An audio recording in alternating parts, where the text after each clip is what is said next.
On a planned presidential trip to the EU headquarters, it was supposed to be all handshakes and photo ops about a new trade deal. But instead, President Obama, in his speech before the EU, took to defending the United States' decision to invade Iraq. But even in Iraq, America sought to work within the international system. We did not claim or annex Iraq's territory. We did not grab its resources for our own gain. Instead, we ended our war and left Iraq to its people in a fully sovereign Iraqi state that can make decisions about its own future. But back home in Washington, the soldiers who fought that war and the Iraqi civilians who are still living through the aftermath had a much different take on the war's legacy. Hundreds of thousands of civilians have been killed in the war, and they took the opportunity to speak to the lasting impact of the war at a people's hearing. Sovereignty for whom?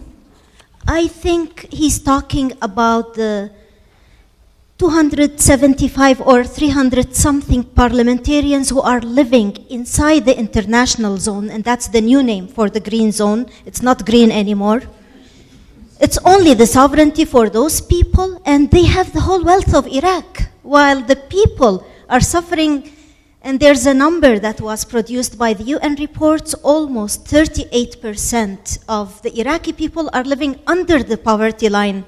Sovereignty for whom? Many questions still remain for the people of Iraq after almost 11 years ago troops toppled the government of Saddam Hussein and brought to power the Shiite government of al-Malaki. Iraqi labor organizer pointed out how the U.S.-backed al-Malaki government is more concerned with amassing wealth and seizing resources, and it aims to crush organized labor movements and remain in power. The new government, busy with how to redivide the wealth and how to seize the resources of the society and how to spend mountains of dollars and gold, and this corrupted government supported directly by the U.S. government. The new Iraqi authorities, despite the tragic situation in Iraq, they want to impose a new legislation which enables them to be in power and to still in power by controlling the so-called elections and to issue a new labor laws to control the workers and prevent them from expressing their demands and their interests, and keeping the old laws of Saddam, which prevent the workers from organizing themselves, from holding strikes, from negotiating, from calling for their interests. All we can talk about the tragedies day and night. The tragedies don't stop there. Speakers pointed out to the high levels of toxic chemicals in Iraq left over from depleted uranium used in both the 1991 Gulf War and the recent Iraq War. Also, abandoned bases like this one in Basra have left scores of military vehicles abandoned, leaving some scientists concerned over the exposure of chemicals like lead and mercury. These abandoned sites, these abandoned military vehicles, are the perfect reservoir for toxic material to get into the environment and eventually into the bodies of the people. Basra is one of the most highly impacted. People are suffering from cancers, birth defects. Dr. Al-Sabak, who is my collaborator in Basra Maternity Hospital, told me a story last few times I've talked to him. He has patients who've had, for example, a couple who've had 19 miscarriages. And on top of that, the woman is suffering from cancer. So imagine the kind of mental, emotional, physical pressure on the population of Iraq. The after effects are not only being felt by those in Iraq, but by the veterans who fought in the war. According to the Department of Veterans Affairs, in 2013, 22 veterans committed suicide every day. That's one suicide an hour.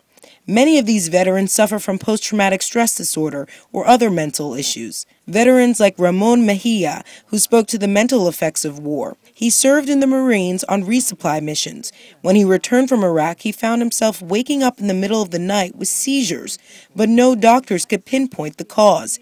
Before the people's hearing, he gave an emotional testimony to how he's been living since he returned. It's been difficult. for me and for my family, to not know why is that I have seizures. Either way, I was retired out of the military. I was, sent home packing. They gave me some medication, and even then, after they gave me the medication, I didn't know what was wrong with me. So I went back to Dallas.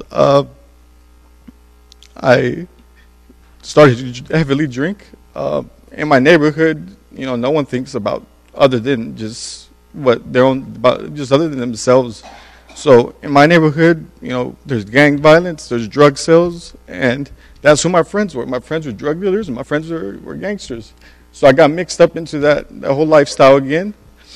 And it wasn't until I finally questioned my uncle helped me. He was a Vietnam veteran, and he was able to kind of help me out and pull me from the downward spiral of attempting to take my life.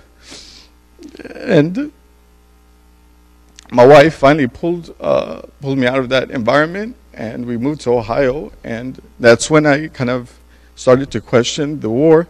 Those questions started to rise up again. And then in the process of me questioning the war and questioning my intent, I ended up converting to Islam, and for a moment, I found peace. And at this moment, I am at peace, but these are issues that I still have to deal with on a daily basis.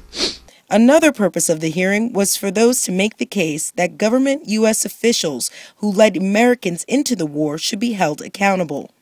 Justice requires an accounting from those individuals who so perverted and twisted the truth and cavalierly drove this country into a war of aggression that claimed hundreds of thousands of lives of Iraqis and treated U.S. service members like cannon fodder.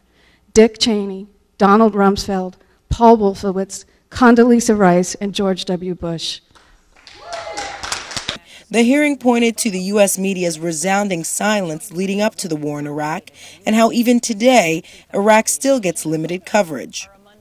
That the news media, which was almost completely silent about civilian suffering in Iraq, has constantly brought out the issue of human suffering in Syria, which of course is a good thing, but I did a quick count of references in the New York Times and the Washington Post, and in 2012, so I hadn't even done it in the last year, in 2012 it was 4 times the number of references to Syrian civilians as there were to Iraqi civilians during the height of the war in 2006. And I think the reason for that is because we weren't doing the killing in Syria. Wrapping up the hearing, speakers addressed how to ensure that reparations go directly to the Iraqi people instead of the Iraqi government. There are other models for this, but the important thing is that the communities that are affected be involved and have some say in what should happen. And one could envision a similar type of mechanism where the funds could be channeled through it and for the betterment with the involvement of people who are most affected. For the Real News Network, Jessica Devereaux, Washington.